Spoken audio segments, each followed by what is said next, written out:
Dr. John Olney was a neuroscientist who was actually the discoverer of the process of excitotoxicity that occurs in the brain.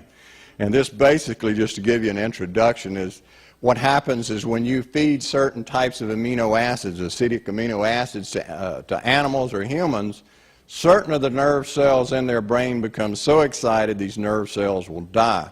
And he named this excitotoxicity. So he was the discoverer of the process and the lead researcher from that time till present.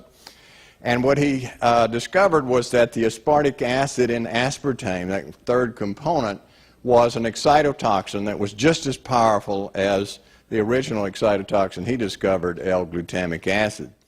If, for instance, you eat a food and you feel that you have clouded consciousness, it's difficult to think, you feel like you're in a gray cloud, you can't put your sentences together, have difficulty coming up with different components of your sentence. All of these things indicate that you're having difficulty logically thinking, and that's a very early sign or sensitive sign for MSG toxicity or aspartame toxicity. Some people have much worse reactions. Some people have cardiac arrest. Some people have all sorts of neurological problems, numbness, blindness, difficulty seeing, double vision. All these things can indicate sensitivity to these components. So let's just have a quick review of what MSG and the excitotoxins do. Well, they are associated with neurodegenerative diseases. They're associated with neurodevelopmental abnormalities, nervous system injury. Anytime your brain's injured, it produces it. Endocrine disorders, diabetes type 1 and 2, syndrome X, gross obesity, enhanced cancer growth and spread, immune dysfunction, retinal disorders, arteriosclerosis, multiple sclerosis, lupus, and other autoimmune disorders, GI disorders, and sudden cardiac death.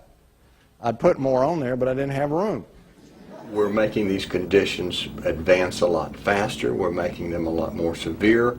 And we're taking cases that would never actually have developed into multiple sclerosis, and we're throwing them into full-blown disease.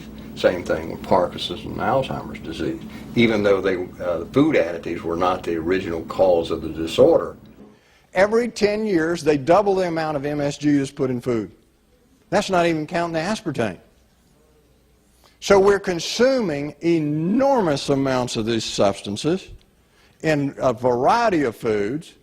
We're magnesium deficient, which makes you infinitely more susceptible, and we're exposed to all kinds of metals like aluminum and mercury, which paralyzes your ability of your mitochondria to produce energy, and that magnifies excitotoxicity enormously.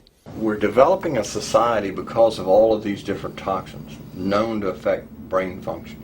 We're seeing a society that not only has a lot more people of lower IQ, but a lot fewer people of higher IQ. In other words, a dumbing down, a chemical dumbing down of society. So everyone's sort of mediocre.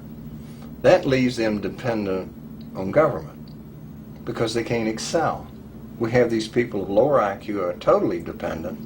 Then we have this mass of people who are going to believe anything they're told because they can't really think clearly. And very few people of very high IQ who have good cognitive function who can figure this all out.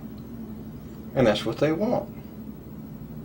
So, you can kind of piece it together as to why they are so insistent in spending so many hundreds of millions of dollars of propaganda money to dumb down society.